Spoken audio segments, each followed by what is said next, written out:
When I was 15, something creepy happened to me and my friend Kate. We were just messing around in our neighborhood one day, playing with sparkles and other random stuff. That's when Kate told me to turn around and look behind me. I did, and that's when I saw something that freaked me out.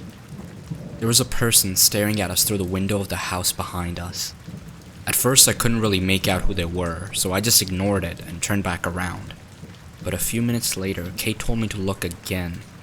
I did, and this time there was someone else with them. A woman. They were both just staring at us, and it made me feel very uneasy. I turned around again, hoping that they would just go away. Later that day, after the sun had gone down, I walked back to my house, which was just across the street from where we were playing, and Kate went to her house, which was a few blocks away. Everything seemed fine, but then my phone started buzzing like crazy. At first, I ignored it because I was watching a TV show, but then I got another alert, and I decided to check it out. It was a Snapchat notification. Someone had added me, and their username was something like Jaden with a few numbers after it. They had sent me a picture, which I decided to wait to open until my show was over. When I finally opened it, all I saw was a black screen with the word "Hey" written on it. I didn't respond, but then a few minutes later, I got another Snapchat from the same person. It was another black screen, but this time the message said, "Why didn't you answer?" I was starting to feel really creeped out, so I ignored the snap and went back to watching my show. But then my phone started buzzing again, and this time it was even more persistent. I got about 4 more notifications, all of them from the same person. But I didn't respond to any of them, and eventually I fell asleep. When I woke up the next morning, I saw that I had 11 new notifications on my phone. And most of them were black screens with messages like, "Why aren't you answering me?" or "I know you're awake, answer me." But the last one was the worst. It was a picture of my house, taken from across the street, with a caption that said, "Answer me now." I was so scared that I didn't even think to screenshot the pictures just in case. But I did block the user. For a few days, I didn't hear anything from them. But then I got another notification from someone with the same username as before, but with a 1 after it. This time they sent me multiple snaps, all of them pictures of me. Some were taken during lunch, some were taken when I was walking home from school. I was so freaked out that I blocked the user again, but again, I didn't screenshot the pictures. A few days later, I got another snap from the same person, but this time with a 2 after their username. It was a picture of my window, taken across the street again. At this point, I knew I had to tell someone, so I told my dad, and he called the police. When they arrived, I told them everything that had happened, but they couldn't do anything since I didn't have any screenshots. I was so scared that I decided to delete Snapchat, but the person somehow found me on other social media. I blocked them on everything, but I'm still really scared. I don't know what to do.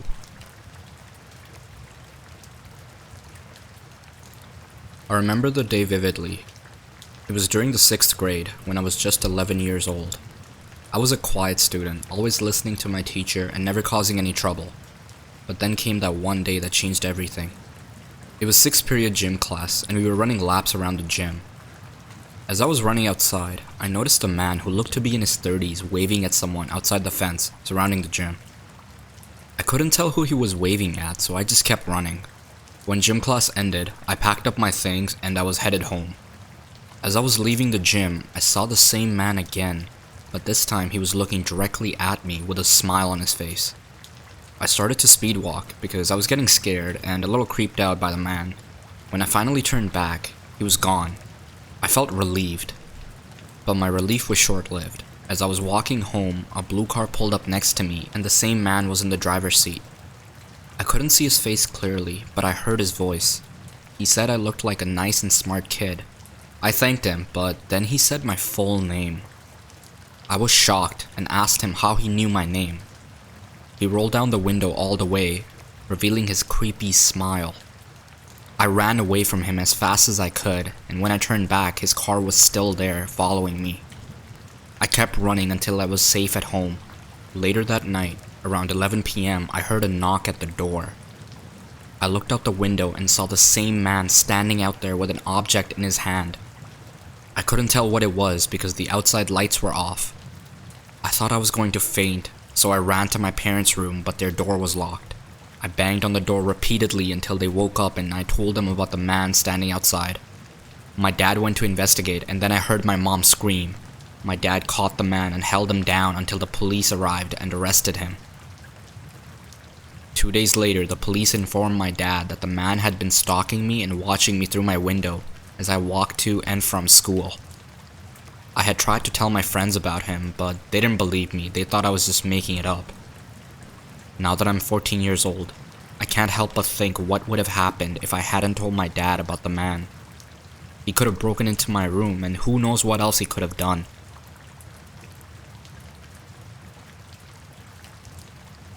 This happened in July of 2012. I was an 18-year-old living in a small town where everyone knew each other, and as most 18-year-olds in my town, I would go drinking down the beach and have a bonfire with my regular group of friends. We would also go for drives over to the bigger city and find things to do. One night, I went for a drive with a close friend of mine, Adam. We decided to go out to the big city to watch a movie after saying goodnight to my parents and hopping into his car. After the movie, we went to McDonald's to grab some food, and while Adam placed our order, the guy who was serving us gave me a smile, and I smiled back. He introduced himself as Chris and sparked up a conversation. He gave me his number and said he would like to take me out sometime. I agreed and made plans to see him the following weekend. After about a month of spending a lot of time with Chris, we agreed to make our relationship official. He would spend most weeknights at my parents' house since I lived in a granny flat on their property. Chris would also drop me off at school in the morning, which disgusted my friends who all caught the bus. One morning, I made a mistake. While Chris was driving me to school, I introduced him to one of my friends who was waiting next to the bus. A few weeks after my friend met Chris, we had a messy breakup. Shortly after the breakup, scary things began to happen. I would hear people walking around the gravel driveway at random hours of the night. I would also see Chris's car sitting at the end of my parents' road under the streetlights before I would go to bed.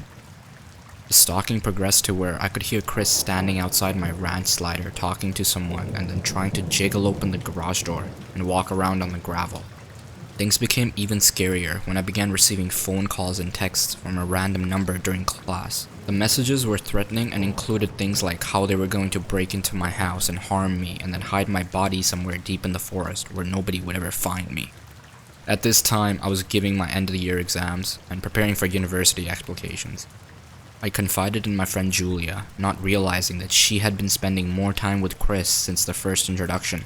This was a fatal mistake because she knew exactly where I would be and when I would most likely be alone, and an easy target for Chris to find me. They began to date, and the texts became more frequent from both of them. One evening, I was staying late with people from my drama class, working on our final performance for the year, and I would be alone in an easily accessible classroom until about 10 p.m. Some of my classmates noticed Chris's car parked across the road from where our classroom was, and said it looked like there were two people sitting in the car waiting for me. I freaked out and called my mom, who came and took me home, watching the road to make sure that they hadn't followed us. I had to go to the police about the messages I received, and the fact that someone was trying to break in and harm me or my parents. Chris carried weapons in his car because he liked to hunt and for security purposes since he was in the underground world of drugs. Once I had lodged a formal complaint against Chris and informed the police of his weapons, they went around to his house to look for anything. They found nothing, which set him off even more.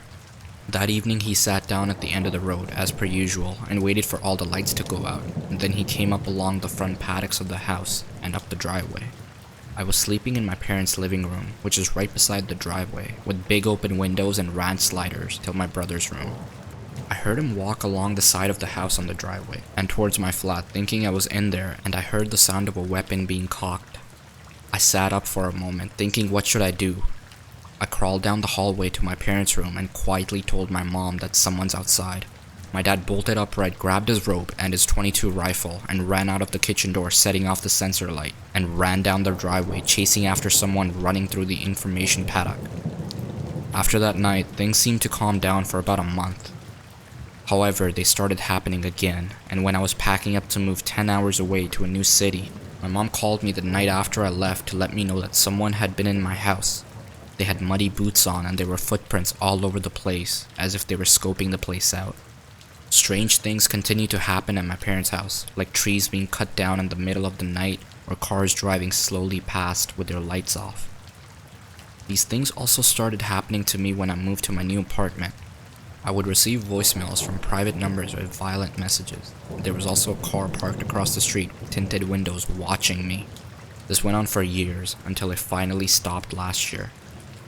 I still get flashbacks when I hear something that reminds me of him, or when I see a car that looks similar to his.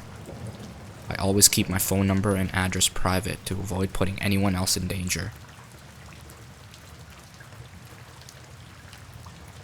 This is a story about an ex-friend of mine, who I tried to help through his terrifying obsession with a girl.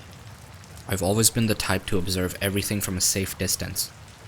This guy, we'll call him Andy, made no point to cover up his craziness. From mumbling out loud to himself in public to being physically harmful, Andy was something else. I started out knowing very little about him because I kept to myself, and in gym class, when we walked the track, I'd have my headphones in most of the time. When a girl began walking around the track with him and conversing with him, I instantly noticed, as I would overhear them talking about some metal band I coincidentally enjoyed. I'm not really sure how I wound up in this group, but maybe one of them made a move to hang out with me, possibly my hilarious friend Mac. This group consisted of Andy, Christy, Mac, and 2 other girls apart from myself. We had subgroups. Christy and the 2 other girls were heavily into anime, while Mac and I would get into deep conversations about mysteries of life. Andy, on the other hand, mostly sat and listened to Christy. He had an obvious fixation on her, and by the middle of the school year, everyone, including Christy, knew how desperate he was for her. Christy stated that she did not date, as her father was very protective. Anyways, despite her efforts to pull away from him, Andy was practically on top of her, forcing hugs she awkwardly yanked away from, and making it known that he wanted her. On one occasion, she blocked his number after realizing it was a mistake to give it to him in the first place. He managed to steal her phone and unblock his number, and upon confrontation, he had admitted to blocking his twin brother's number in her phone. Andy absolutely hated his twin and never wanted to be compared to him, which would be expected as his brother was the charismatic one with lots of friends. Yet Andy said on multiple occasions he wished his brother passed away and joked about the joyful thought of harming him. I didn't judge harshly at first, but my friend Mac did. He would let Andy know what a creep he was. One time, Christy and Andy were talking as he'd taken his seat right beside her. He was telling her not to talk to his brother, and somewhere in the conversation, right in the school library, he slapped her for not listening. I'll never forget the fear and anger on her face, and from then on, even after his awkward apology, Christy let him know that he should stay away from her.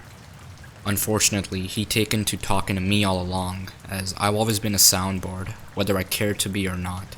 Every day on the bus, it was Christy, Christy, Christy. Some days he'd just chant her name and get lost in his own thoughts of her.